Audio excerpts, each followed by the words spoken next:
दोस्तों GTL infra की बात करें तो स्टॉक लगातार दौड़ रहा है और ₹1.5 से जो स्टॉक ने दौड़ना शुरू किया था वो अपर सर्किट में ही ₹4 को क्रॉस कर चुका है। बहुत ज़बरदस्त तेजी बनी है और ये अकेला जीटीएल नहीं, ऐसे बहुत सारे स्टॉक है जिन्होंने ज़बरदस्त दौड़ लगाई है और यहाँ पे बाजार लगातार दौड़ रहा है।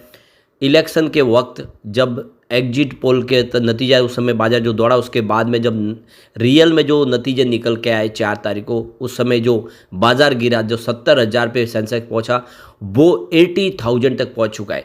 और ये जो बहुत कम समय 10,000 पॉइंट का भारी भरकम उछाल देखने को मिला है, इसको लेकर चीफ जस्टिस ऑफ इंडिया ने भी चिंता व्यक्त की है। क्या है पूरा मामला, उसको समझने की कोशिश करेंगे और क्या वाकई में बाजार में बहुत बड़ा बुलबुल है और ये बाजार क्रैश कर सकता है, क्या गिरावट हो सकती है, क्या है संभावना।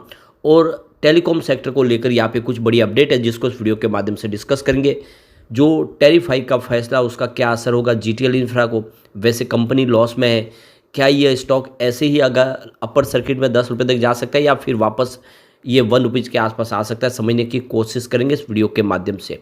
लेकिन फ्रेंड, उससे पहले अगर आप पहली बार हमारे चैनल पे आए तो चैनल को सब्सक्राइब कर दीजिए, एक बेल आइकॉन दबा दीजिए ताकि जब भी नया वीडियो बने पहला नोटिफिकेशन आपको मिले। वीडियो पसंद आए तो लाइक से जरूर कीजिए। चलो फ्रेंड्स, वीडियो स्टार्ट करते हैं। मैं हूँ आपका दोस्त SB दवे और हमारे अपने चैनल ऑनलाइन कमाई में आपका बहुत बहुत स्वागत है। तो सबसे पहले जीटीएल इंफ्रा के कारोबार की बात कर ले तो फ्राइडे को 4.13 पर क्लोजिंग थी, 5% का अपर सर्किट लगा और सबसे जो बड़ी बात है कि डायरेक्ट सर्किट लगा, पूरे दिन में कामकाज नहीं हुआ है। यानी अभी भी देख सकते हो कि लगातार अपर सर्किट में स्टॉक को दौड़ाया जा रहा है। पिछले 5 साल का अगर रिटर्न देखें तो 416% है, यानी जिसने 5 साल पहले निवेश किया हुआ उसका रिटर्न ठीक ठाक है और अच्छा है। 3 ईयर के हिसाब से कोई खास तेजी नहीं बनी, मात्र 96% का ही पॉजिटिव रिटर्न है। लेकिन पिछले 1 साल में जो निवेश किया वो 416% के आसपास, यानी 5 साल के आसपास को जो रिटर्न और 1 साल के आसपास का रिटर्न बिल्कुल एक जैसा। इसका मतलब एक बीच में इस स्टॉक ने कोई खास प्रदर्शन नहीं किया है, सीमित दायरे में ही ट्रेड किया स्टॉक ने। ये पिछले 2-3 साल में देखें तो 1 से ₹1.5 के आसपास था। अभी पहली बार है जब स्टॉक काफ़ी ज़्यादा दौड़ा है। पिछले 3 महीनों में यहाँ पे 123% की तेज़ी बनी है, लेकिन पिछले 1 महीने में 175% का बम्पर रिटर्न दिया है। यानी स्टॉक लगातार दौड़ा है और पिछले 1 महीने में लोगों को मालामाल कर गया। वन डे के हिसाब से 5% की तेज़ी है और काफ़ी ज़बरदस्त दौड़ा है। अब ये जो बड़ी तेज़ी बनी है बाजार में, इसको लेकर हमारे जो चीफ जस्टिस ऑफ इंडिया है DY चंद्रचूड़, उन्होंने यहाँ पे चिंता व्यक्त की है कि बाजार जिस तरह से रिकॉर्ड हाई पे पहुँच गया है 80,000 के स्तर पर, उनका कहना है कि इस समय सावधानी बरतने की ज़रूरत है। खासकर सेबी और सेट सिक्योरिटीज अपीलेट ट्रिब्यूनल को इसमें खास ध्यान रखना चाहिए, सतर्कता बरतनी चाहिए। तो मुख्य न्यायाधीश DY चंद्रचूड़ ने सेट के नए परिसर का जो उद्घाटन किया उसके मौके पर कहा कि शेयर बाजार की रैली पर उन्होंने कहा कि BSE 80,000 के स्तर को पार कर गया। ये जो पल है ये उत्साह भरने वाला है, लेकिन साथ में भारत नए दौर में प्रवेश कर रहा है। साथ में ये जो इस समय जो सेबी हो या फिर सेट हो, उनको इस समय खास सावधानी बरतनी है, कोई किसी प्रकार का गलत न हो जाए। जिस तरह से बाजार एक तरफा दौड़ रहा है, इसमें अगर किसी प्रकार की कोई प्रॉब्लम है तो लोगों को भारी नुकसान हो सकता है। और इसीलिए क्या ये वाकई में बाजार में एक अच्छी तेज़ी है, हेल्दी तेज़ी है, या फिर इसमें किसी प्रकार का कोई खेल है, इसको समझने की ज़रूरत है। तो कुल मिला के ये जो कम समय जो बड़ी तेज़ी बनी है, इससे काफ़ी ज़्यादा लोगों के कान खड़े हो गए। वाकई में क्या बाजार में ऐसी तेज़ी की संभावना बनी है कि इतने कम समय इतना ज़बरदस्त बाजार रिटर्न दे रहा है। वैसे सबसे जो बड़ी बात है कि इतनी बड़ी तेज़ी में भी बहुत सारे स्टॉक है जो अभी खास दौड़े ही नहीं है। कुछ स्टॉक है जो लगातार दौड़ रहे हैं, उनको कह सकते दौड़ाया जा रहा है, जिसमें जीटीएल इंफ्रा भी शामिल है, जिसको एक तरह से ऑपरेटर लगातार दौड़ा रहे हैं। और इसमें आपको खास ध्यान रखने की ज़रूरत है कि कभी भी इसमें फिर वही लोअर सर्किट का दौर भी शुरू हो सकता है। वैसे जीटीएल इंफ्रा के लिए जो एक प्लस पॉइंट है कि जो टेलीकॉम कंपनियां तीनों हैं, तीनों ने मिलकर टैरिफ हाइक करने का फैसला किया, जिसकी वजह से करीब सालाना 47,500 करोड़ रुपए कस्टमर के पास से एक्स्ट्रा जाएंगे इन टेलीकॉम कंपनियों के पास।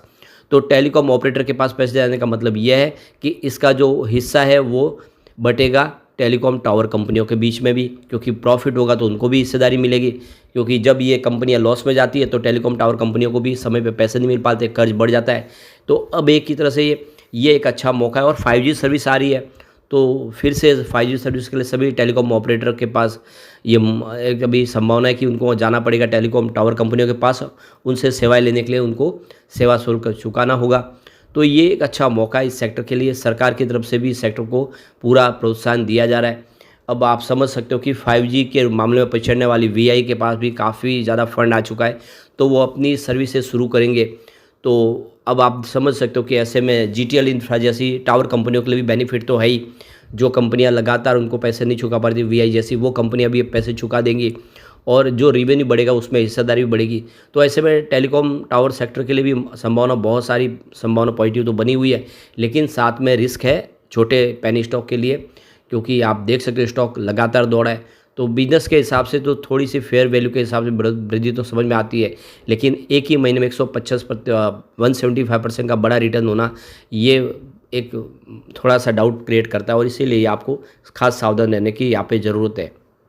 अब यहाँ पे एक जो बड़ी अपडेट निकल के आ रही है, डिजिटल इंफ्रास्ट्रक्चर प्रोवाइड एसोसिएशन, जो एक एसोसिएशन है टेलीकॉम इंफ्रास्ट्रक्चर सेक्टर का, उन्होंने सरकार से मांग की है कि बहुत जल्द यहाँ पे टेलीकॉम सेक्टर में अर्जेंट रिफॉर्म की ज़रूरत है और यहाँ पे सरकार से करीब $214 बिलियन के आसपास यहाँ पे मदद की ज़रूरत है, यानी टेलीकॉम सेक्टर में बड़े रिफॉर्म की ज़रूरत है। तो टेलीकॉम सेक्टर डिजिटल ट्रांजैक्शन के लिए सबसे बड़ा जरिया है। टेलीकॉम सेक्टर के बिना किसी भी प्रकार से डिजिटल ट्रांजैक्शन हो नहीं सकते। तो GDP ग्रोथ के लिए सबसे मुख्य जरिया, और इसके लिए सरकार को बड़ी मदद करनी चाहिए, क्योंकि अगर इंडिया को $5 ट्रिलियन की इकोनॉमी बनना है तो इसमें GDP जो शेयर है उसमें टेलीकॉम सेक्टर का सबसे बड़ा योगदान होगा। और ऐसे में टेलीकॉम सेक्टर के लिए ये जो एसोसिएशन है, इसने डिमांड किया सरकार से कि इस डिजिटल सेक्टर के लिए सरकार कुछ रिफॉर्म लाए, कुछ सब्सिडीज़ दे सरकार की तरफ से, जो आने वाले समय में और कुछ स्कीम लाई जाए जिससे टेलीकॉम इंफ्रास्ट्रक्चर सेक्टर को मजबूती मिले, बल मिले। नई टेक्नोलॉजी आ रही है 5G की, इसके अलावा देखें तो आर्टिफिशियल इंटेलिजेंस की, जिसके लिए सरकार की मदद की ज़रूरत है। तो यहाँ पे जो डिमांड की गई है कि जो इनपुट क्रेडिट टैक्स जो दिया जाता है उसके ऊपर कुछ बेनिफिट दिया जाए, GST के अंदर राहत दी जाए। तो यहाँ पे करीब देख लो कि सरकार से यहाँ पे करीब 18,000 करोड़ के रिलीफ की डिमांड की गई है दीपा की तरफ से।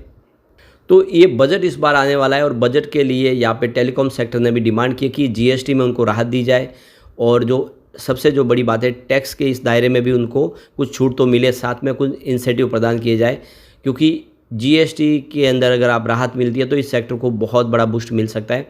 साथ में अगर आप देखें तो इलेक्ट्रिसिटी और एनर्जी के लिए नए जरिए तलाशे जाए, जिसमें आप देखें तो क्लीन एनर्जी को अपनाना है सभी को, तो सरकार इसके लिए भी सब्सिडी दे। तो इस तरह से बहुत सारी डिमांड की गई है सेक्टर को मजबूती देने के लिए।